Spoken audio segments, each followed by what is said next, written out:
prepared na nanao from God. Giaruluhan, adorn for husband. Kung ang bagong Jerusalem na giadorn, nanao, no bride, hahabang ba na? Haway na katubag. Ang bahan ng Pilihan, ingon siya, the New Jerusalem in His humanity is the bride. Kita mo na. Na himong the people nakahari ka yun sa linya is the bride. The New Jerusalem in His divinity is the husband. Because the New Jerusalem is the union of Christ. mingling and incorporated with God. Amen. Yung kasabot, pag-awat ito, kita rin kami makita. Ako na ang Diyos. Kaya ito pag kinabuhay nga kaya, gugma, pagkamataro. Kaya kikalir pa ikin sa Diyos ang pagtago. Mula sa naatago pa yun, ito, sa word na iyan sa natawa.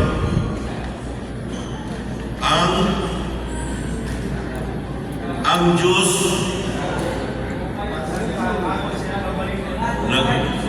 nagtago sa iya Yung pamilya. gagaling hiding himself. Dili siya siyo. Hindi siya nga. Oo.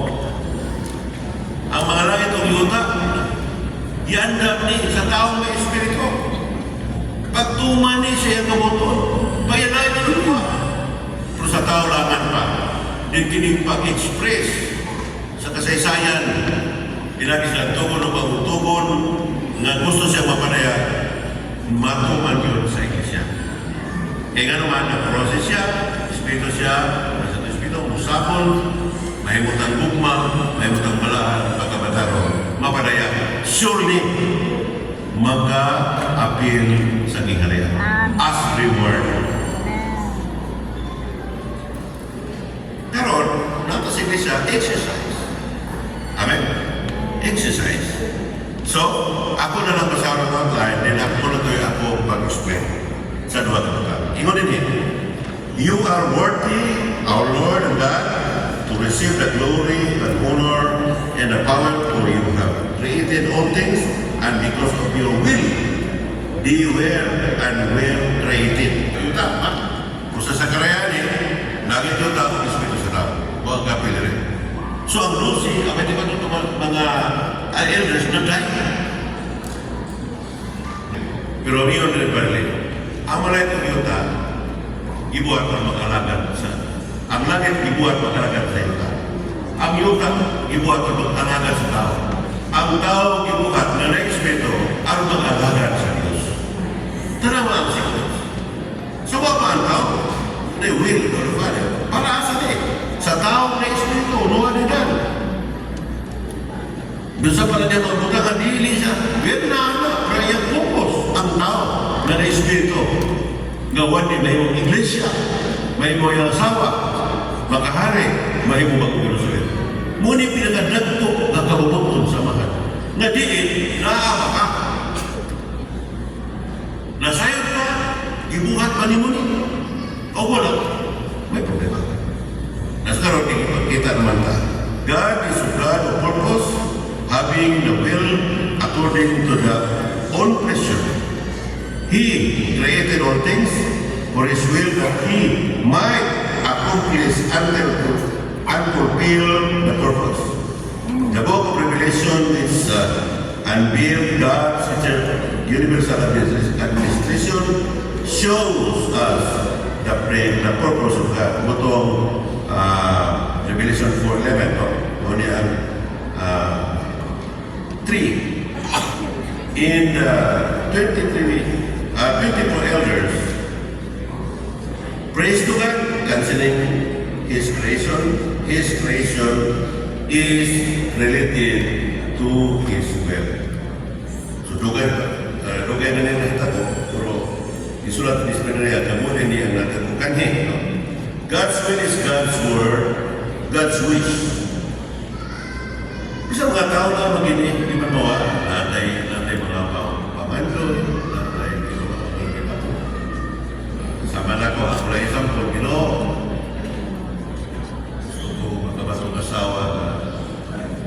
hindi. Alam na ko lang ito ko.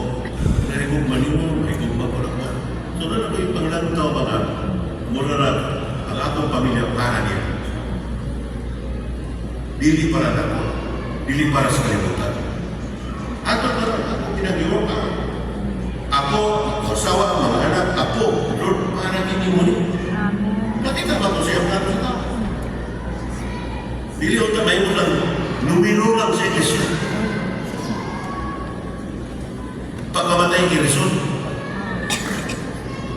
Niya, way gamit. Di engineer na, kung sa mata. Mas lalo ang Diyos na agis siya yung plano na hindi mo. Kung sa akin langit yung tak, may kuhunin ko bigyan ng laluha.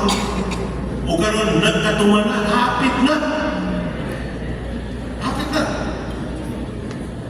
God's work all things according to His counsel of His will. God's will in His intention and His counsel, His consideration of the way to accomplish His will or intention. Let us see the will of God Kapit na yan, oh. concentrated in Christ. Kapit na siya, mama. Diba? The will of God concentrated in Christ. And for Christ. Christ is everything in the will of God. Amen. Si Kristo dito nakapokus. Concentrated siya. Diyan ni Kristo. In one night, hindi nila. Ito ang isulti na ito sa footnote sa Colossians 1:9. God's will refers to Christ. The will of God is profound in relation to our knowledge, our knowing, experiencing, and living the all-inclusive, extensive Christ, who is God, man, and the reality of every positive thing in the universe.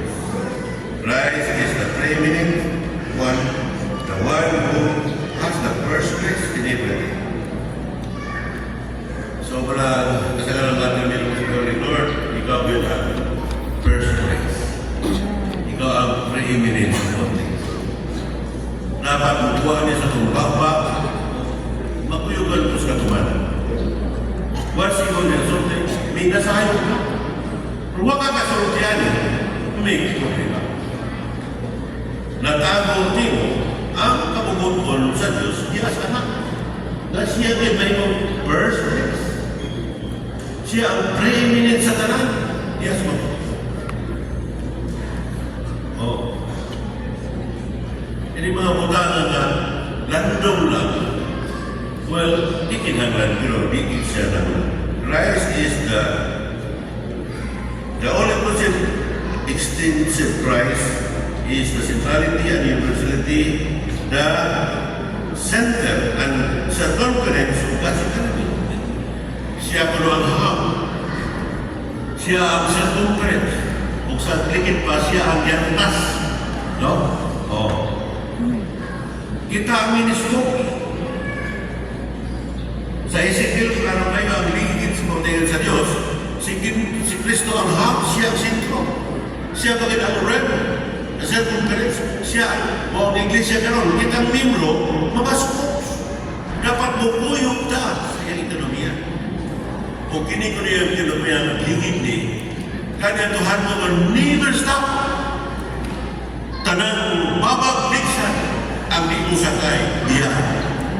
Ang klaro kaya sa Ezekiel at Nixon. Meson, isakay mo ka.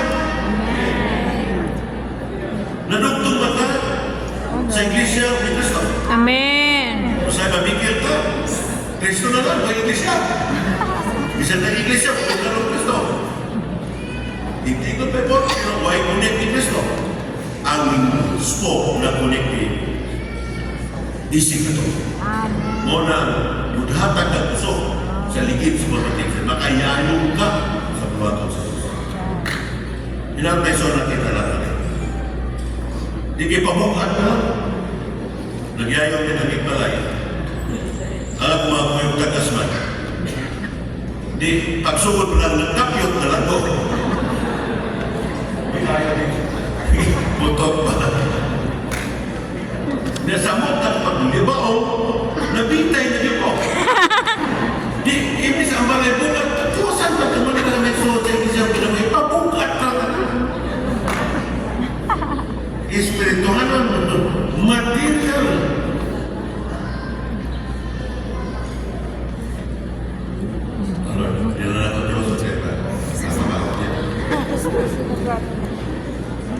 God determined His economy is to work the wonderful, all-inclusive, extensive Christ in our being. Diba na? God's intention in this economy, ang Diyos ko is to work Himself. the wonderful, all-inclusive, extensive Christ into our being as our life and everything so that we may become the corporate expression of the tribe. Amen. So sa kapahin, ang Diyos nagbuhat. Doon naman gano'n. For it is God operates in you. Kulosas na, Amen. Both the both the willing and the working for His own good pleasure. Kasi nasayo rin. For it is God operates in you. Minsan mo yun. Ang Diyos isa nga Diyos. Iyan mo akong tulong. Kadang ba tumatang niya kita himutaan? O sa pamilya ikamutan? O sa sunod, work out your own salvation with fear and trembling. Meaning is mali ka work out niya, cooperate sa iyang inner operation. Banaon ko siya. Anointing siya. Musulti siya. Una-una ko lang nito buha. Sa mga buhatan sa mo. Nali ka ba to? Meaning, wag ka nag-operate, huwag ka malos. O huwag ka kapit siya operation. Dili nahigyot ang Diyos sa daang tugol o Diyos sa mga tugol. Ang Diyos sa mga tugol, gawas mo. Pero ang Diyos sa mga tugol, sulod nun. Muna ang kasinatihan ni Paul at mula sulod sa Colossus.